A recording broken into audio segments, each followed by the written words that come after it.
Really happy to be up here and share with you about the interface moment to the blockchain, BlockV. So there's been a lot of talk about and a lot of emotion about blockchain technology and what it means for the world. However, we haven't really felt it. We haven't really experienced it. We don't really know how it's going to impact the whole world. So what I like to say is, how do we get it from the millions to the billions? Because today, there are about 1 million or so people actively trading cryptocurrencies. It's very difficult to estimate, but let's say there's 1 million active wallets out there, even though there's probably 20 million in existence. And they're trading about $150 billion. But how do we actually unleash the power of the blockchain for the whole world? And so today there's been this bottleneck, and until an interface comes along, you can't really unleash the power of a new technology to the world. And so this is the adoption S-curve. And you'll see in 1993, that's finally when the interface moment came for the blockchain. So this is the browser, for the internet. This is the browser to the internet. So the internet was around in a niche community of scientists and government people, and then the browser came along and enabled developers to essentially build and monetize apps and businesses on top of this new technology. And when that happened, it had an effect on the whole world, and it transferred the way the world did business and enabled us to rapidly exchange information. The App Store to mobile. So then in 2008, Apple came along and created the App Store. And what the App Store ultimately allowed us to do was create businesses on top of this new platform, mobile. So now developers could easily build and monetize and tap into this technology that had been around, but hadn't really reached the masses. And so this type of interface enabled it to get to the whole world. And so that really brings us to BlockV. BlockV is the interface for the blockchain. And what does that really mean? It means that we're providing the world an asset class that will enable these blockchain-based objects to meaningfully interact with the end user.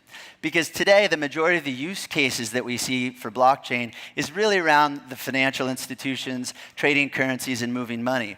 And this is an extraordinary use case for blockchain because it's really programmable scarcity. And so step one is money. But how do we expand that upon those use cases and really deliver something special to the whole world? And so that's why I'd like to introduce BlockV, and what we like to call is tokenization as a service. And so we have a very, very experienced team. The people involved have been responsible for over 5 exits of over $100 million in platform as a service, tokenization as a service, infrastructure as a service, cloud-based computing, digital media. So a lot of extraordinary brain power has gone into being able to create a globally scalable business and bring something that will change the way the world interacts. And so we've come up with tokenization as a service. And it's not just what we all know and feel about tokens, which is basically this flat experience, but this new digital representation of value. But we like to call it a super token. And we've coined the term called VATM, which is a unique digital object that meaningfully interacts with the end user. Craig got up here a little bit earlier and did a deep dive into what a VATM is and what digital objects are and why the use cases of blockchains are evolving. And so I'll just do a little bit more information on explaining to you what a VATM is and introducing it. So a VATM is basically a cryptocurrency with app-like qualities. So from the right-hand side here, these are the characteristics of cryptocurrencies that we all know and love. This is why we're all here. Programmable scarcity. They're finite, they're authentic, they're transferable, they're possessible, they're traceable. These characteristics enable us to move around value without third parties. This is what we're all here for. This is what we got excited about. But how do we take it to the next level? How do we get them to meaningfully interact with the whole world?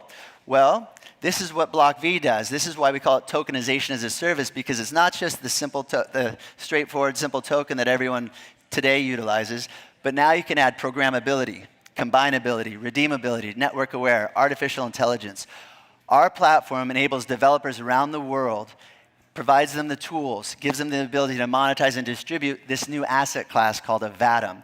Once you have the ability to program these tokens where they come alive, where there's 3D, sound, music, video, and they have policy, once that happens, the use case of cryptocurrencies far exceed just a typical currency, and they dive into the world of brand loyalty, brand advertising, imagine a prescription bottle that comes alive and enables you to realize that, oh, here's all the information around this medicine. This is when it's going to be needed to be refilled, because it's tied to your identity. It's this digital object with your identity. So now you have a platform that has all of these different digital objects. Right here, you'll see a Bitcoin wallet. That's not a Bitcoin wallet you've ever seen before. We've added the experiential layer. We're providing the developers around the world the tools to use their creativity to come up with something extraordinary and make it much more experience and rich. Imagine you want to do a movie marketing, so there's a collectible Batman that plays a trailer, you share it with friends, you win a ticket, tickets to Taylor Swift. And this object in the middle, this is simply a shareable gift card. So one, it represents our technology in action. So today, all of this stuff works, and this example in the middle simply says, if I give you this VATM that says earn 3000 V, which is our network token that I'll speak on in a minute, and you share it with 4 friends, and they share it with 4 friends, it showcases the power of our technology to be able to reward people in your downline for different actions. The other real premise of what we're doing is to be able to take digital goods and make them equivalent to real-world objects. So not only are they redeemable, but they actually take the qualities of physical goods, such as if you had a good, you could drop it on the map. You could pick it up on a map, so people can seed the world with these different objects, and it can be done in AR and VR.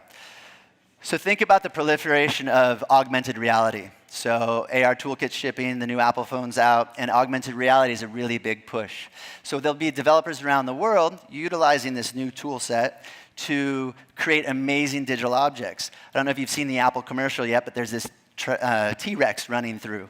So imagine if now they could create these digital objects that were scarce and collectible, and that we provided these developers the ability to have the notion of inventory, meaning you as a user could click on that T-Rex, put it into your digital wallet, put it on an exchange, buy, sell, and trade it, drop it on a map, gamify it, right? Because there's only 10 of them. They become these unique, rare, valuable digital objects. So we've spent, and I want to share with you a little bit about where we're at today, because we've spent the last 2 years, a couple $1 million, really doing a deep dive in this technology and building it out. Because it's actually extraordinarily complex to be able to take tokens, which can be written to any blockchain, and create a platform where you can add code to them where they do extraordinary things and give you the tools to program them to do anything. So sometimes people ask, well, what is a VATM and what can it do? Think about an app. If someone were to ask you today, what does an app do? Well, it does anything you program it to do. So it's the same with a VATM. So we've spent the last 2 years building this out. Some of our development partners have apps in the App Store today, wallets where you can view and interact with these digital goods. Most importantly, though, our network token will be available to use in the platform the day it's generated. So after our token generation event, you can actually use the network token within our ecosystem. And so our TGE, our token generation event, all of the proceeds from that are actually going to go to build world-class developer tools, because we've already built the platform that scales to billions of objects cost-effectively, and that was no small feat. In addition to utilizing it to build these, to put this final polish on, it's really to showcase to the world the power of the VATM and convince developers around the world to start building on this platform, because this new virtual object, this new asset class, the VATM, is really going to change the way the world communicates. Because if you think about it, now they can communicate through objects of value, whereas before it was simply messages. Think about brand advertising, digital marketing. There's about $100 billion a year spent in online media. Most of that money gets sucked out of the ecosystem. It goes into the technology, the planning and the buying, and then the rest of it goes to the publishers, Google, Facebook, all of the different places that display these ads. Guess who gets zero? All of the consumers, right? What you really get is an experience that most likely annoys you because it's interrupted you in whatever you were doing. That's digital advertising today. Digital advertising tomorrow, with VATMs, brands will now be able to much more meaningfully engage with the end user, because instead of that money being sucked out into the process, the money goes directly to the end user. They provide them objects of value. This object, this VATM, this experience is valuable to them. They can redeem it. They can play a game with it. They can share it. And it's all brought to them by brands that they know and love, because they self-select on the brands that they want to participate with. So a little bit about the stack and how we've been built.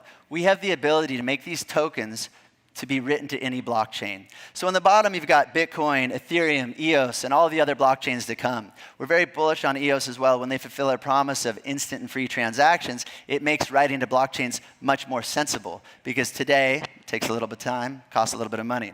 So our technology is an abstraction layer over those blockchains, easily allowing the developer to choose which type of token they'd like to build.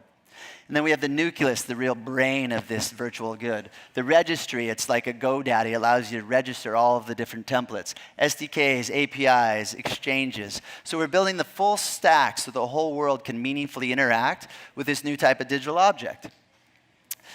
And so, why is that important? So today, we view this as the trillion object opportunity. And what does that really mean? Well, most companies come up and say, my marketplace, the market I'm playing in is 10 billion or 100 billion, and it's this huge opportunity. Well, these tokenized business models aren't about the dollar amount of the marketplace they're playing in. It's about the demand for their product. And so the market that we're in is the largest market in the world, the trillion object opportunity. There are millions of apps. There's over 1 billion websites. That's 1 trillion digital objects. And when you think about it, what's the point of an app or a website? It's really to create the walled garden to provide the digital rights management to the object inside. We believe the value is shifting from the walled garden to the object itself. It's moving away from the app, away from the application, and into the object.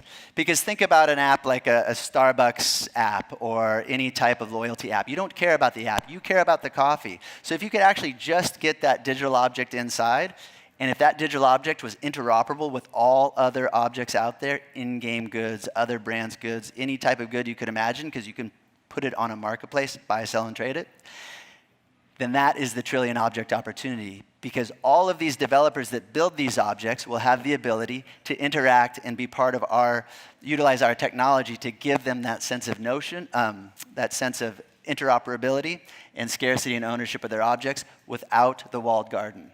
So it's freeing the object. And this slide is what I feel is the most important slide, especially for people who are interested in participating in BlockV and why it's meaningful. There's a lot of discussions around ICOs and these different companies, and they talk about the structure of their sale. But do they really talk about the longevity and the value that their token provides the ecosystem? So our token, the V, is our network ecosystem token. It is an ERC20 token.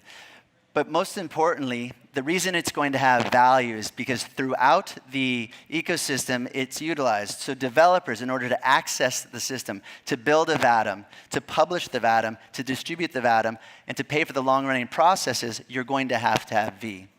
Users will be incentivized with V for various actions. Because now you can state, look, I would like you to share this with 5 friends, earn V. I'd like you to redeem these 5 things at these stores. I'd like you to collect all this, combine them, do these things, and it provides an incentive mechanism.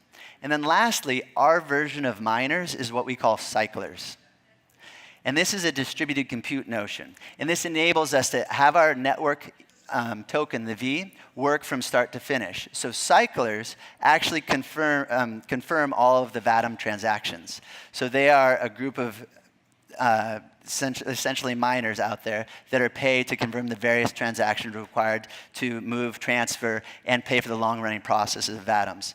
And one other important aspect of the network token, the reason why it's so important, is because we're creating this world, which is the trillion object opportunity, and you can imagine there can be lots of spam in that network.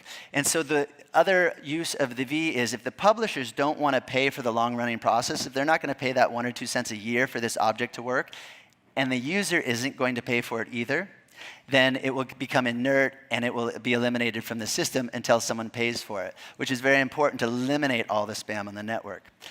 And then when you wrap all that up, and while I firmly believe that the business model of the future is these utility tokens, it's because it enables all of the participants in this network, all of the people that have put in work, such as the developers, the users, the cyclers, all of the people that are interacting, they are collecting V, they are earning V, they own V. And for their work, that increases the demand of the network, and the value of that V goes up. So in the future, when our children look at us and realize how much time we've spent in social media on Facebook and Instagram and spending all of our time for very little value, they won't have that paradigm. They will think we are crazy because when they spend their value, they know that they're earning something for it. They're earning these new types of tokens, this new type of currency, and they're getting paid to do what they love. Lastly, I have an extraordinary team.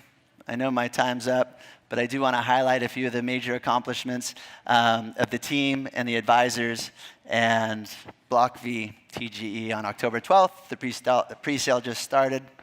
Please find out more information at blockv.io. Thank you guys very much.